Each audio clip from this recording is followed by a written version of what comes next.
Hello again, everyone. Edwin Learnard back once again. In this YouTube segment, I want to talk about an incident that involved Mark Sanchez and somebody by the name of Perry Toll. Some of you may have heard about this, that former NFL quarterback had gotten into a physical confrontation / altercation with somebody named Perry Toll, and it didn't turn out very good for either one of these people. There's a surveillance video that captured this, and Mark Sanchez apparently had gotten into it with this guy, and he was the guy was a driver for somebody and delivery guy, I believe, and 69 years old. And Mark Sanchez, my understanding is he apparently had body slammed the person, slammed him into a wall, and the guy, in return, he retaliated and he stabbed Mark Sanchez like 2 or 3 times. And, both these people sustained very serious injuries. Mark Sanchez has recovered, I believe, in the gentleman that that was assaulted by Sanchez is recovering as well. It appears that both of them are going to survive the injuries. Now, the thing about this is this happened on Saturday, more early Saturday morning, like around 12:30 a.m. And I want to talk about this at least fairly extensively. I want to share, give you my thoughts on this. I mean, naturally, this is a situation that's really very startling and mind-boggling to me. Mark Sanchez, to me, somebody that, struck me as very mellow, very passive. I think there was a former New York Jets player that said that he didn't think Mark Sanchez had an aggressive bone in his body. The thing about this is apparently Mark Sanchez had been intoxicated at this time. At least it was smelled on his breath. I believe that's what the victim claimed in this. And the thing about this is that we know that alcohol can change people, alter their personalities. People lose their inhibitions when consuming alcohol. The thing about what I think, the thing that is not really talked about enough on this, okay, most people that are following this matter with Mark Sanchez and, him getting stabbed and him assaulting this driver, understand the basics, what happened, the confrontation, the altercation that took place and when this happened, and that, this obviously was an egregious mistake by Mark Sanchez. But the thing, what's not really talked about that much is that, okay, why are you going to be like, you're Mark Sanchez, you're somebody still like somewhat celebrity status, and he was like an announcer at the time with Fox Sports. I believe they're letting him go. And the thing about this is he was going to be broadcasting a game like the next day or something. And here you are, you're in, kind of an unsavory situation in which you could be putting yourself in jeopardy. You're in a situation, you're outside of like some bar, I believe. You're apparently inebriated and intoxicated, and you're, again, somebody of celebrity status. And here you are, you're getting involved with this and, the alcohol, and you're losing inhibitions and getting into a confrontation with a driver, and it's just acting, so out of character. Again, it's very startling, mind-boggling. It's a very bewildering situation to me and to many people that have heard about this. And I don't think there has been a public statement made by Mark Sanchez yet. Mark Sanchez is facing like 1 to 6 years in jail right now.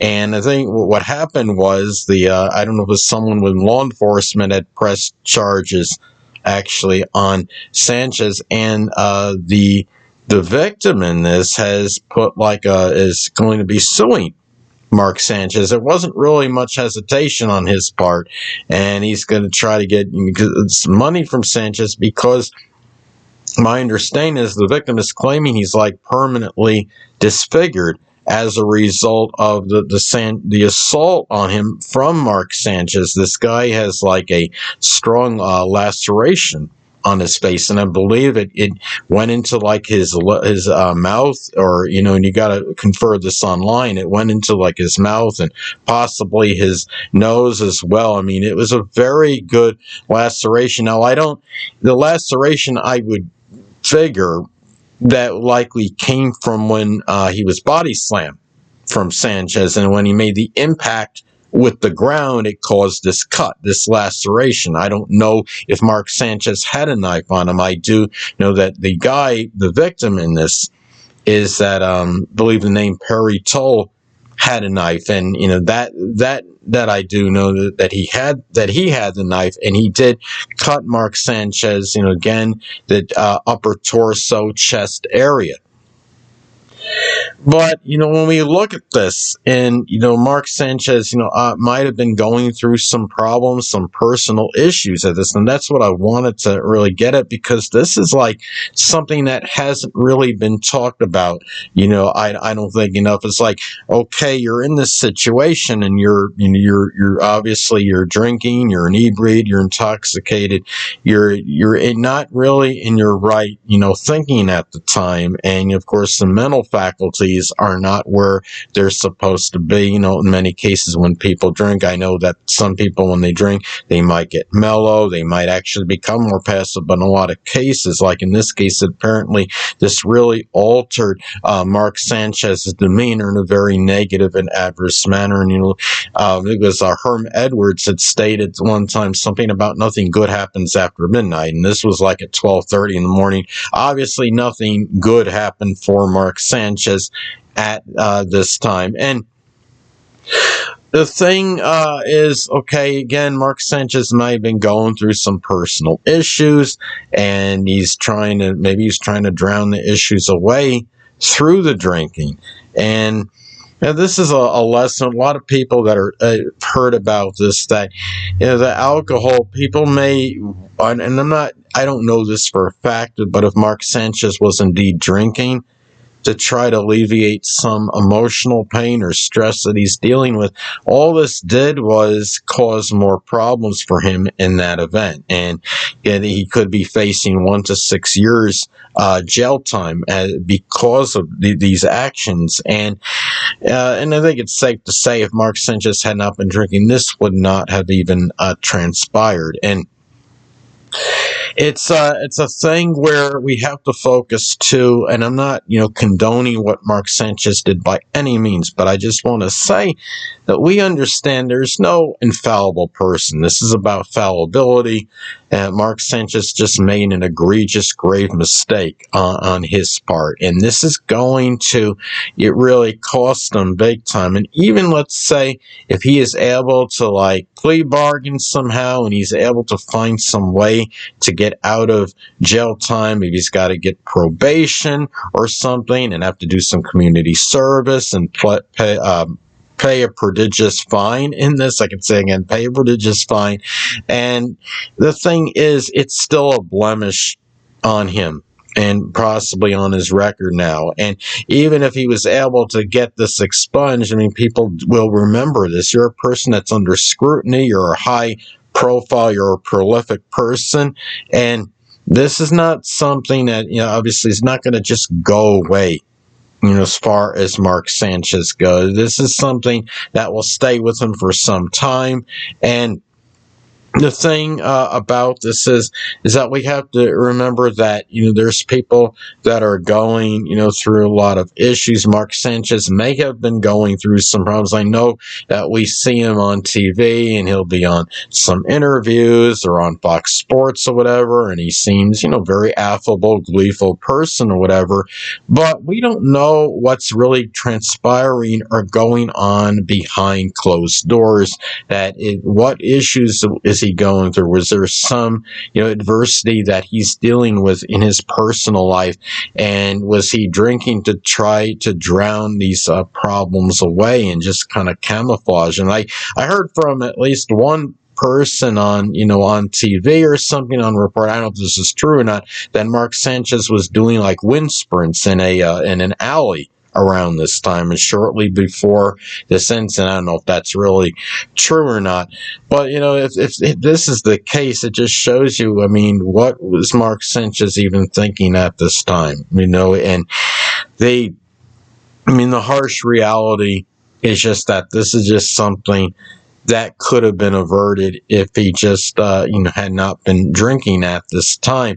And did he think that, I guess, through drinking, I guess Mark Sanchez didn't believe, obviously, anything like this would have transpired as a result of doing so. And he's going to look back on this, and he's going to be thinking, why did this have to happen? Because now, I mean, people joke about Mark Sanchez, about that infamous butt fumble that took place when he was with the New York Jets. I mean, keep in mind, this guy did help lead the Jets to 2 straight AFC title games, I think his first 2 seasons in the league. So it's not like, he had just the butt fumble and that was it. He was, being successful can be subjective. Now, Mark Sanchez, as an NFL quarterback, he would not really be perceived overall as overly successful. He had those first 2 seasons with the Jets when the Jets were successful, and he did play a pivotal and integral role in that league, again, leading them to 2 AFC title games. But it might not be seen as overly successful from a comparative standpoint to compare to other quarterbacks that have played in the NFL. But he can be seen, at least up till this point, as being pretty successful in life, because you figure he did have a good college career. He was chosen like number 5 overall in that NFL draft, and I think it was 2009. And he became an NFL quarterback. He made it to the NFL, and hardly anybody makes it to the National Football League. And then he became some kind of like broadcaster for, I believe, Fox Sports. And, he has had certain success. He's gained notoriety. He's made it to Wikipedia.org. Now, anybody, if you can get on Wikipedia.org, you've done, pretty good, with the exception of people that are infamous, like serial killers, people like that are on Wikipedia. I don't really laud those people for obvious reasons, but if you can make it on Wikipedia due to just your general fame and celebrity status, you really arrived. And it's just very shocking to see that Mark Sanchez would take a chance like this and being out in public at this time of night and drinking. Now, I understand that everybody has their right to do what they want to do. People want to go out, they want to drink, but you're at a position, again, where you're in the limelight. And if you're drinking excessively to the point where you're not even, really coherent, at least, not the way you want to be, and you're not in your right mind, you're losing your inhibitions, you're acting erratically because of this.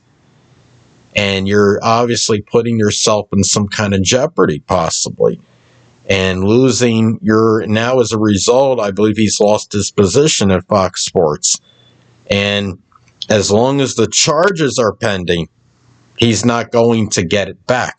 Now, if by some chance, by any remote isolated chance, that this goes into some court process or legal process, whatever it might be, and they find that Mark Sanchez is not guilty. Remember, keep in mind, people are innocent until proven guilty. It does look very damning what's happened with Mark Sanchez now, but he's still technically innocent until proven guilty. So if he is found not guilty, then maybe he can kind of restore his career and his livelihood and get back as an analyst or commentator or what have you. But as of right now, those possibilities are all pretty much gone. And, Mark Sanchez just seems like somewhat of an enigma to me because, again, being when he was with the Jets and everything, and he seemed like one of the last people you would expect to be in a situation like this. And now he's in, this kind of a situation where he's obviously in some trouble. And the 1 to 6 years facing in jail, possibly, I believe I would say a lot of it would be predicated on a possible previous record. I don't know if he has anything in his previous criminal background, but if he does, that's going to have to be factored in, of course. But if he has basically been clean, no prior felonies or anything, maybe the worst case scenario is 1 year incarcerated. If he can work a plea bargain out, maybe he can get out unscathed. Well, not unscathed, but he can get out where, as far as prison time goes, and maybe pay a fine or have some kind of probation.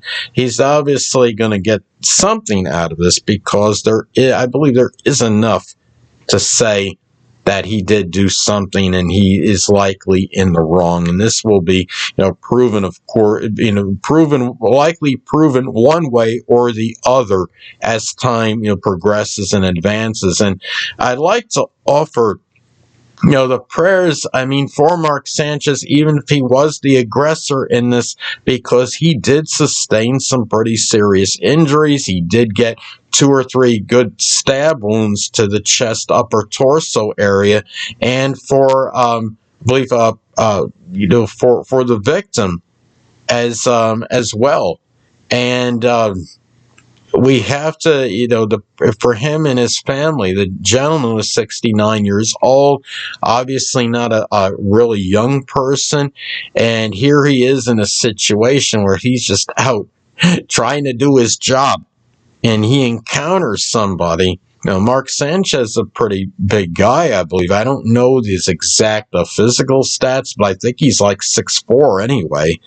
And I don't know his weight, but he's got to be well over 200 pounds. And I'm sure he was bigger than this guy, and he appeared formidable to this man. And the man said that he feared for his life. And this, Mark Sanchez, somebody like at night like this, and a guy of a good physical stature would look imposing. And I could understand why this guy was in fear and in a state of trepidation because of this. You're talking about somebody, Mark Sanchez is a big boy now.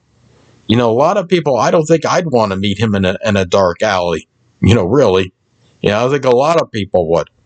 And somebody like that, I don't think the gentleman that would the victim this, I don't think he knew even who Mark Sanchez was. I can only imagine his reaction when he found out that Mark Sanchez was a former college and NFL player and was like an NFL commentator, analyst, or whatever, that he's somebody of celebrity status. And imagine the surprise that he did. And I think a lesson in this is that people have to learn to make better decisions in life. I know almost everybody knows what I'm saying. Anyway, I'm just kind of like reaffirming and reinforcing this for people out there that, that are especially those that are in a situation where they have like a really good future they're looking at. And there's somebody, they're under scrutiny or in the limelight. You have certain notoriety and recognition, and you have a good life going for you. Don't throw it away by, having some night where you want to drink excessively and you want to have some fun. You might think that it's no big deal. Oh, I'm just going out. I'm just going to have a few drinks. A few drinks could escalate very readily. They can go, it could really lead to major, repercussions and problems. And you don't really need to be doing this. People out there, whether you're athletes and you're somebody that's got a good life situation, and even if you're going through some dilemmas, some personal issues, it's not worth going out to drink, to drown away. And I'm not saying that's definitely what happened in Mark Sanchez's case, but I would not be surprised if something has been going on in his personal life that we don't know about, we're not cognizant of, and I understand because it is personal. There's, things that he's going to keep, under the table, so to speak, and keep, whatever that expression is, close to the vest or chest or whatever, that he doesn't want divulged or unveiled, and it's understandable. But you have to have have to be very prudent when you're in a situation like this. When I say situation, life situation, when you're at a certain position, a certain stature in life, and you're in a certain position, you're going to be held accountable. And people are still, I'm sure there are a lot of people that had looked up to Mark Sanchez and may still do at some point in time after this, but Mark Sanchez has to look at this and reflect on this, and through introspection understand that this was definitely a very major egregious error that he has made, and to learn from this, of course. And I do hope that he reaches out at some point, makes some public statement or whatever he's got to do, and apologizes to this gentleman, that he attacked, and that there will be something where he can make atonement for this somehow, and then make this up to this person. I mean, this person apparently had looks like, from what the victim is stating, that there are like life-sustained injuries he's claiming. I believe he's permanently disfigured. And but anyway, people, that'll conclude this YouTube segment. Until next time, Edwin Learnard saying stay well.